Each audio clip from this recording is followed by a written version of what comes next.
আমার মনে আছে বারবার আমাকে নিয়ে দোয়া করতেন, আল্লাহ ওই কুয়াকাটার সন্তানের নিয়ে আসলাম, তুমি তার একজন ভালো আলেম বানায় দাও আল্লাহ। আজকে আল্লাহর কাছে দোয়া করে গেলেন, কিন্তু দেখে যেতে পারলেন না যে হাফিজুর রহমান কেমন হয়ে গেল। ওই উজানির কারি ইব্রাহিম রহমাতুল্লাহ আলাইহির কবরের কিনারায় গিয়া 11তম সন্তান গিয়া আমার আব্বার হাতটা ধরে নিয়ে বলতেন, আব্বা জান, কুয়াকাটার একজন গরিব মানুষ আপনার দরজায় দাঁড়ানো আছে। আমার বাবা মা জীবনে ভালো এলেম অর্জন করতে পারেনি, মাদ্রাসায় পড়তে পারেনি, কষ্ট করে করে, কত কষ্ট করে করে লেখাপড়া শিখাইলেন, মাদ্রাসায় পড়াইলেন। আমার চাচা দাদা বলেছিলেন আর পড়ান লাগবে না, ছেড়ে দাও। আমার বাবায় যদি ঠান্ডা হয়ে যাইতেন, খোদার কসম এই পথে আর আসার কোনো সৌভাগ্য হতো না। উজানির জমিনে ঘুমন্ত কারি ইব্রাহিম রহমাতুল্লাহ আলাইহির 11 সন্তানের ছোট সন্তান কারি মনজুর আহমদ রহমাতুল্লাহ আলাইহি আমার আব্বাকে এত ভালোবাসতেন। আমাদের বাড়িতে শত শতবার গিয়েছেন সেই কুয়াকাটা। একদিন কয়, সন্তানটারে আমার হাতে দাও। ঢাকা আসার পরে আমাকে নিয়ে আসলেন কচুয়া মাদ্রাসার ভেতরে।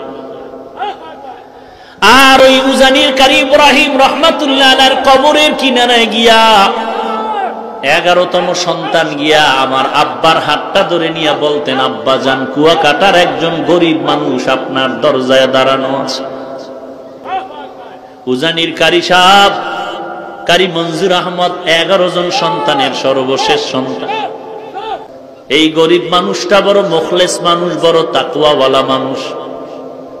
আপনার মোহাব্বতের বান্দা, বাচ্চার মতো যেমন বাবার কাছে আবদার করে এমন আবদার করে, আব্বা জান, বাবা জান, এই গরিব মানুষটার সে কবর জিয়ারত করে, আল্লাহর কাছে একটু দোয়া করবেন, আল্লাহর কাছে বলবেন। আব্বা জান এখনো বলেন আর মাঝে মাঝে কান্না করেন। উজানির কারি মনজুর আহমদ রহমাতুল্লাহ আলাইহি যিনি চরমনাইর বছরে 2 বার মাহফিলের স্টেজে সূরা হাশরের শেষ 3 আয়াত তেলাওয়াত করতেন, যার তেলাওয়াত এখনো ক্যাসেটে শুনলে চোখের পানি ধরে রাখা যায় না। এরে নবীর উম্মতের দল, গাছ একদিনে বড় হয় না, আস্তে আস্তে বড় হয়। মানুষ একদিনে ভালো হতে পারে। উজানির কারি সাহেব কারি মনজুর আহমদ 11 জন সন্তানের সর্বশেষ সন্তান। আজকে আল্লাহর কাছে দোয়া করে গেলেন, কিন্তু দেখে যেতে পারলেন না যে হাফিজুর রহমান কেমন হয়ে গেল।